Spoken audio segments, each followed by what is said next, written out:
ஹதீஸ் 21. இறுதி காலத்தில் குருடராக இருந்த கஅப் இப்னு மாலிக் அவர்களின் மகனும் அவருக்கு வழிகாட்டுபவராகவும் இருந்த அப்துல்லாஹ் அவர்கள் அறிவிக்கின்றார்கள், தபூக் போரில் நபி ஸல்லல்லாஹு அலைஹி வஸல்லம் அவர்களை விட்டும் பின்தங்கியிருந்து விட்ட என் தந்தை இப்னு மாலிக் ரலியல்லாஹு அன்ஹு அவர்கள் பின்வருமாறு கூறியதை நான் கேட்டுள்ளேன். தபூக் போரை தவிர மற்ற எல்லா போர்களிலும் நபி ஸல்லல்லாஹு அலைஹி வஸல்லம் அவர்களுடன் கலந்து கொள்ளாமல் இருந்ததில்லை. எனினும் பத்ர் போரிலும் நான் பின்தங்கிவிட்டேன்.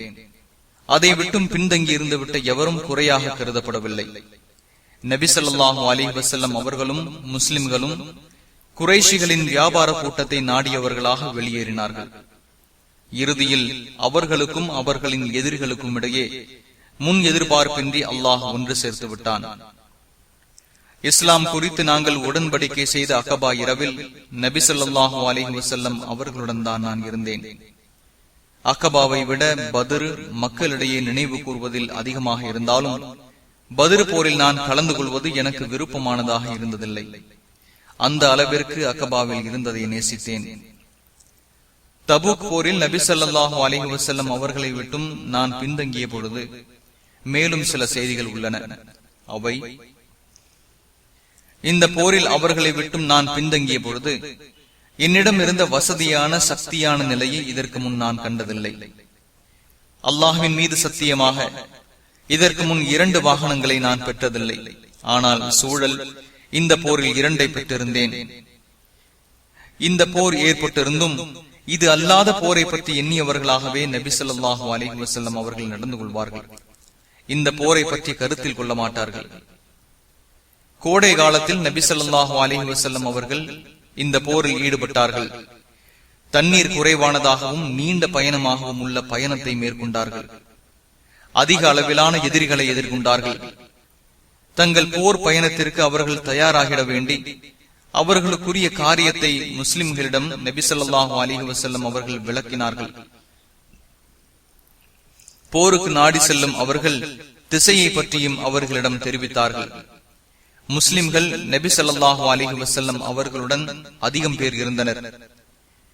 பெயர்களை எழுதிட பாதுகாப்பான பதிவு ஏடு எதுவும் அவர்களிடம் இருந்ததில்லை. அல்லாஹ்விடம் இருந்து இறை செய்தி இது விஷயமாக இறங்காதவரை தன்னை மறைத்துக் கொள்ளலாம் என்று செழுமையாக போருக்கு வராமல் இருந்த மனிதர்கள் கருதினர். பேரித்தம்பழமும் அதன் நிழல்களும் நன்றாக இருந்த சமயத்தில் நபி ஸல்லல்லாஹு அலைஹி வஸல்லம் அவர்கள் இந்த போரை நிகழ்த்தினார்கள். நான் பேரித்தம்பழ தோட்டத்தின் கவர்ச்சியில் இருந்து விட்டேன்.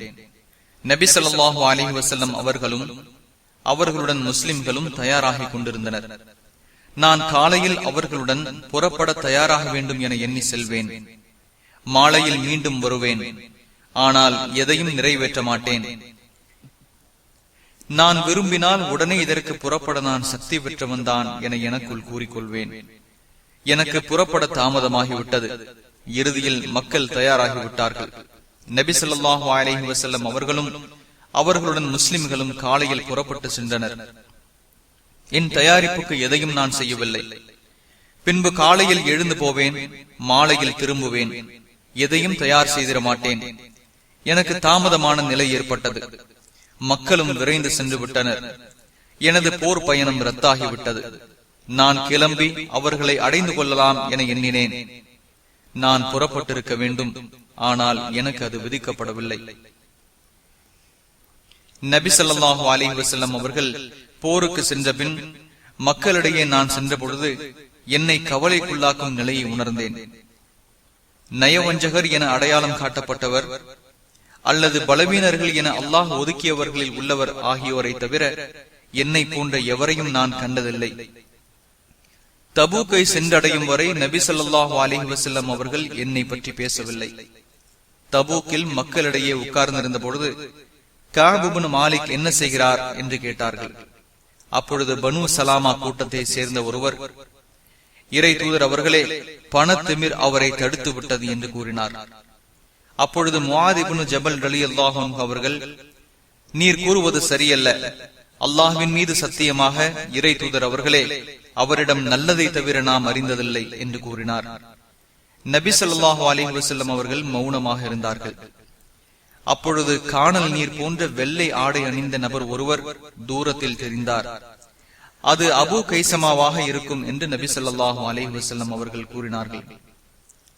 அவர் அபு கைசமாதான். இவரை நயவஞ்சகர்கள் குறை கூறிய சமயத்திலும் ஒரு சாவு அளவுக்கு பேரித்தம்பழத்தை தர்மம் செய்தவராவார்.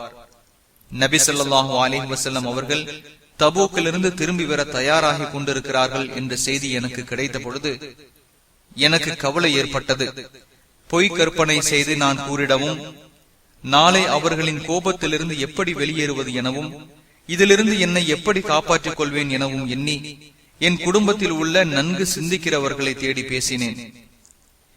நபி ஸல்லல்லாஹு அலைஹி வஸல்லம் அவர்கள் புறப்பட்டு விட்டார்கள் என்று கூறப்பட்ட போது என்னிடம் இருந்த தவறான காரணம் கூறுதல் என்பது நீங்கிவிட்டது. காரணம், தவறானதிலிருந்து எதையும் கூறி எக்காலமும் நான் தப்பிக்க இயலாது என அறிந்தேன். அவர்களிடம் உண்மையை கூறுவது என முடிவு செய்தேன். நபி ஸல்லல்லாஹு அலைஹி வஸல்லம் அவர்கள் வந்துவிட்டார்கள். அவர்கள் பயணத்திலிருந்து வந்தால் பள்ளிக்குத்தான் முதலில் செல்வார்கள். 2 ரக்காயத் தொழுதுவிட்டு மக்களோடு உட்கார்ந்திருப்பார்கள். இதை அவர்கள் செய்ததும் போருக்கு வராமல் பின்தங்கி போனவர்கள் அவர்களிடம் வந்து காரணம் கூறி சத்தியம் செய்தார்கள். இவ்வாறு சுமார் 80க்கும் மேற்பட்டோர் இருந்தனர். அவர்களிடமிருந்து அவர்களின் வெளிப்படையான காரணங்களை ஏற்று அவர்களையும் ஏற்று அவர்களுக்கு அல்லாஹ்விடம் மன்னிப்பு கோரினார்கள். மேலும் அவர்களின் மறைமுக நிலைகளை அல்லாஹ்விடமே பொறுப்பாக்கினார்கள். இறுதியில் நான் நபி ஸல்லல்லாஹு அலைஹி வஸல்லம் அவர்களிடம் வந்தேன். நான் சலாம் கூறிய பொழுது கோபமாக சிரிப்பது போல் சிரித்தார்கள். பின்பு வா என்று கூறினார்கள். நான் நடந்து சென்று அவர்களின் முன்னே உட்கார்ந்தேன். உன்னை போருக்கு வராமல் இருக்க செய்தது எது? உன்னை முதுகில் சுமந்து செல்லும் வாகனம் இல்லையா என்று கேட்டார்கள். இறை தூதர் அவர்களே, அல்லாஹ்வின் மீது ஆணையாக உலகத்தாரில் உங்களை தவிர வேறு எவர் முன் நான் உட்கார்ந்திருந்தால் அவரின் கோபத்திலிருந்து வெளியேற ஏதேனும் காரணம் கூற நான் அறிந்துள்ளேன். வாத திறமையும் கொடுக்கப்பட்டுள்ளேன். எனினும் அல்லாஹ்வின் மீது ஆணையாக நான் இன்று உங்களிடம் பொய் கூறினால் என்னை பற்றி திருப்திப்படுவீர்கள் என்பதை அறிந்துள்ளேன். ஆனால் அல்லாஹ்வின் மீது கோபிப்பான்.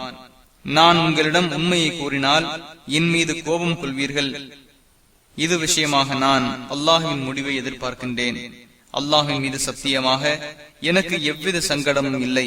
அல்லாஹ்வின் மீது சத்தியமாக உங்களை விட்டும் நான் பின்தங்கி இருந்த கால நேரத்தில் என்னிடம் இருந்தது போல் வசதியும் பலமும் முன்பு நான் பெற்றதுமில்லை என்று கூறினேன். அப்பொழுது நபி ஸல்லல்லாஹு அலைஹி வஸல்லம் அவர்கள், இவர் உண்மையே கூறுகிறார் என்று கூறிவிட்டு, எழுந்து செல்வீராக, விஷயமாக அல்லாஹ் முடிவு கூறுவான் என்று கூறினார்கள். பனு சலாமா கூட்டத்தை சேர்ந்த சிலர் என்னை பின்தொடர்ந்து வந்து, இதற்கு முன் எந்த தவறும் நீ செய்ததாக உம்மை நாங்கள் அறியவில்லை. போருக்கு வராமல் போனவர்கள் நபி ஸல்லல்லாஹு அலைஹி வஸல்லம் அவர்களிடம் கூறிய காரணங்களில் ஒரு காரணத்தை நீர் அவர்களிடம் கூற முடியாமல் போய்விட்டீரே. உமது குற்றத்திற்கு நபி ஸல்லல்லாஹு அலைஹி வஸல்லம் அவர்கள் உமக்காக அல்லாஹ்விடம் மன்னிப்பு கோருவதே போதுமாக இருக்குமே என்று கூறினார்கள். நான் நபி ஸல்லல்லாஹு அலைஹி வஸல்லம் அவர்களிடம் திரும்ப சென்று என் விஷயமாக பொய்யை நான் கூறியிருக்கலாம் என்று நான் எண்ணும் அளவுக்கு என்னிடம் அவர்கள் பேசிக் கொண்டிருந்தார்கள். பின்பு அவர்களிடம், இதே நிலையை அடைந்தவர் என்னை போல் எவரும் உள்ளனரா என்று கேட்டேன். ஆம், இதே நிலையை அடைந்த உம்மை போன்று இருவர் உள்ளனர். நீர் கூறியது போலவே அந்த இருவரும் கூறியுள்ளனர். உம்மிடம் கூறப்பட்டது போலவே அவ்விருவரிடமும் கூறப்பட்டுள்ளது என்று கூறினார்கள். அந்த இருவரும் யார் என்று கேட்டேன். முராரா இப்னு ரஃபியு அல் உமரி, ஹிலால் இப்னு உமையா அல் வாகிஃபி என்று கூறினார்கள். அவ்விருவரும் நல்லவர்கள், பத்ர் போரில் கலந்து கொண்டவர்கள். அவ்விருவர் விஷயத்திலும் முன்மாதிரி உண்டு என்று என்னிடம் அவர்கள் கூறினார்கள். பிறகு நான் சென்று விட்டேன். அவர்களுடன் போருக்கு வராமல் போன எங்கள் மூவருடன் எவரும் பேசக்கூடாது என நபி ஸல்லல்லாஹு அலைஹி வஸல்லம் அவர்கள் தடை செய்தார்கள். மக்கள் எங்களை ஒதுக்கினார்கள். எனக்கு ஊரே வெறுப்புக்குள்ளாகியது. நான் இதுவரை அறிந்த ஊராக இது இல்லை. 50 இரவுகள் இவ்வாறே நாங்கள் இருந்தோம். என்னை போன்ற மற்ற 2 தோழர்களும் மனம் சோர்ந்து தங்கள் வீடுகளில் அழுதவர்களாக இருந்து விட்டனர். நான் வாலிபனாகவும் தைரியசாலியாகவும் இருந்தேன். எனவே வெளியே சென்று முஸ்லிம்களுடன் பள்ளியில் தொழுகையில் கலந்து கொள்வேன். கடை வீதிகளுக்கு வருவேன். எவரும் என்னிடம் பேச மாட்டார்கள். நபி ஸல்லல்லாஹு அலைஹி வஸல்லம் அவர்களிடம் வந்து அவர்களுக்கு சலாம் கூறுவேன். தொழுதபின் அவர்கள் அருகிலே அமர்ந்திருப்பேன். நான் சலாம் கூறியதற்கு பதில் சலாம் கூற நபி ஸல்லல்லாஹு அலைஹி வஸல்லம் அவர்களின் உதடு அசைகிறதா இல்லையா என எனக்குள் கூறிக்கொள்வேன். பின்பு அவர்கள் அருகில் தொழுவேன். அவர்களை பார்க்கும் நிலையில் நெருங்கியிருப்பேன். தொழுகையில் நான் ஈடுபட்டிருக்கும் பொழுது என்னை பார்ப்பார்கள். அவர்களை நோக்கி நான் திரும்பினால் என்னை விட்டு முகத்தை திருப்பிக் கொள்வார்கள். முஸ்லிம்களின் புறக்கணிப்பு என்னிடம் நீடித்துக் கொண்டிருந்த பொழுது நான் அபூ கதாதா அவர்களின் தோட்டத்திற்கு வந்தேன். அவர் என் சிறிய தந்தையின் மகனாவார். மக்களில் எனக்கு மிகவும் விருப்பமானவராவார். அவருக்கு சலாம் கூறினேன். அல்லாஹுவின் மீது சத்தியமாக அவர் எனக்கு பதில் சலாம் கூறவில்லை. அபூ கதாதா அவர்களே, அல்லாஹுவின் பெயரால் உம்மிடம் கேட்கிறேன். அல்லாஹுவையும் அவனது தூதரையும் நான் மிகவும் நேசிப்பவன் என்பதை நீ அறிவாய்தானே என்று கேட்டேன். அவர் அமைதியாக இருந்தார். நான் மீண்டும் அவரிடம் கேட்டேன். அமைதியாக இருந்தார். நான் மீண்டும் கேட்டேன். அல்லாஹுவும் அவனது தூதரும் மிக அறிந்தவர்கள் என்று அவர் கூறினார். என் கண்கள் கண்ணீர் சொரிந்தன. தோட்டத்திலிருந்து நான் திரும்பிவிட்டேன். மதீனாவின் கடை வீதியில் நடந்து வந்து கொண்டிருந்தேன். மதீனாவில் தன் உணவுப் பொருட்களை விற்பதற்காக வந்திருந்த சிரியா நாட்டு வியாபாரிகளில் ஒருவர் கஅப் இப்னு மாலிக் பற்றி எனக்கு கூறுபவர் யார் என்று கேட்டுக் கொண்டிருந்தார். அப்பொழுது மக்கள் என் பக்கம் சுட்டி காட்டினார்கள். என்னிடம் அவர் வந்து அஸ்ஸான் மன்னர் எழுதிய கடிதத்தை என்னிடம் தந்தார். நான் எழுத படிக்க தெரிந்தவன் என்பதால் அதை வாங்கி படித்தேன். அதில் உமது தோழர் முஹம்மது உன்னை வெறுத்து விட்டார் என்ற செய்தி கிடைத்தது. அல்லாஹ் இழிவான கேவலமான பூமியில் வாழ உம்மை ஆக்கவில்லை. எங்களிடம் வந்துவிடு, உம்மை சேர்த்துக் கொள்கிறோம் என்று இருந்தது. அதை படித்ததும் இது எனக்கு ஏற்பட்ட சோதனையை என்று கூறிக்கொண்டு அதை அடுப்பில் போட்டு எரித்தேன். 50 நாட்களில் 40 நாட்கள் கடந்துவிட்டன. இறை செய்தி வரவும் தாமதமானது. அப்பொழுது நபி ஸல்லல்லாஹு அலைஹி வஸல்லம் அவர்களின் தூதர் என்னிடம் வந்தார். உன் மனைவியை விட்டும் நீ ஒதுங்கி இருக்க வேண்டும் என நபி ஸல்லல்லாஹு அலைஹி வஸல்லம் அவர்கள் கட்டளையிட்டுள்ளார்கள் என்று கூறினார். அவளை விவாகரத்து செய்ய வேண்டுமா அல்லது நான் எப்படி நடந்து கொள்வது என்று கேட்டேன். இல்லை, அவளை விட்டும் நீ ஒதுங்கிவிடு, அவளை நெருங்காதே என்று கூறினார். இது போலவே என் இரு நண்பர்களிடமும் தூதர் சென்றார். நான் என் மனைவியிடம் உனது குடும்பத்தாருடன் சேர்ந்து கொள், இது விஷயமாக அல்லாஹுவின் தீர்ப்பு வரும் வரை அவர்களிடமே நீ இரு என்று கூறினேன். மூவரில் ஒருவரான ஹிலால் இப்னு உமையா ரலியல்லாஹு அன்ஹு அவர்களின் மனைவி நபி ஸல்லல்லாஹு அலைஹி வஸல்லம் அவர்களிடம் வந்தார். இறை தூதர் அவர்களே, ஹிலால் இப்னு உமையா வயதானவர், பலவீனமானவர், பணிவிடை செய்பவரும் அவருக்கு இல்லை. எனவே அவருக்கு பணிவிடை செய்வதை நீங்கள் வெறுக்கிறீர்களா என்று கேட்டார். இல்லை, ஆனாலும் உம்மிடம் அவர் நெருங்கிவிடக் கூடாது என்று நபி ஸல்லல்லாஹு அலைஹி வஸல்லம் அவர்கள் கூறினார்கள். அல்லாஹுவின் மீது ஆணையாக எதையும் விரும்புபவராக அவர் இல்லை. மேலும் இந்த நிகழ்வு ஏற்பட்டதிலிருந்து இன்று வரை அவர் அழுது கொண்டுதான் இருக்கிறார் என்று அவரது மனைவி கூறினார். இதன் பிறகு என் குடும்பத்தினரில் சிலர், உன் மனைவி விஷயமாக நபி ஸல்லல்லாஹு அலைஹி வஸல்லம் அவர்களிடம் அனுமதி பெறலாம் தானே? ஹிலால் இப்னு உமையாவின் மனைவிக்கு அவருக்கு பணிவிடை செய்ய அனுமதி தந்துள்ளார். இதற்கு இது விஷயமாக நான் நபி ஸல்லல்லாஹு அலைஹி வஸல்லம் அவர்களிடம் அனுமதி கேட்க மாட்டேன். நான் வாலிபன், இதற்கு அனுமதி கேட்டால் நபி ஸல்லல்லாஹு அலைஹி வஸல்லம் அவர்கள் என்ன கூறுவார்கள் என்பதையும் நான் அறிய மாட்டேன் என்று கூறிவிட்டேன். இதே நிலையில் 10 இரவுகள் கடந்தது. எங்களிடம் பேசுவதற்கு தடை செய்யப்பட்டதிலிருந்து 50 இரவுகள் முழுமையாகிவிட்டன. 50ஆம் நாள் இரவின் காலை சுபுகு தொழுகையை எங்கள் வீடுகளில் ஒரு வீட்டின் மாடியில் தொழுது கொண்டிருந்தேன். பூமி விசாலமானதாக இருந்தும் என் மீது அது நெருக்கடியாகிவிட்ட நிலையில் கவலையுடன் அமர்ந்திருந்தேன். எனக்கு என் மீதே வெறுப்பு ஏற்பட்டது. மதினாவில் உள்ள சல்வு என்ற மலை குன்றில் ஒருவர் ஏறி தன் குரலை உயர்த்தி, கஅப் இப்னு மாலிக்கே, சுப செய்தி அறிவீராக என்று அறிவித்தார். நான் சஜிதாவில் விழுந்தேன். மகிழ்ச்சியான செய்தி எனக்கு கிடைத்து விட்டதாக அறிந்தேன். ஃபஜ்ர் தொழுகை தொழுததும் எங்களின் தௌபாவை அல்லாஹ் ஏற்றுக்கொண்டதாக மக்களிடம் நபி ஸல்லல்லாஹு அலைஹி வஸல்லம் அவர்கள் அறிவித்தார்கள். மக்கள் எங்களுக்கு வாழ்த்து சொல்லி சென்றார்கள். என் மற்ற 2 நண்பர்களிடமும் வாழ்த்து சொல்லியோர் வாழ்த்து சொல்ல சென்றனர். குதிரையில் என்னிடம் ஒருவர் வந்தார். எனக்கு முன்னர் அஸ்லம் கூட்டத்தை சார்ந்த ஒருவர் விரைந்து சென்று மலையின் மீது ஏறினார். அவரது குரல் குதிரையை விடவும் வேகமாக இருந்தது.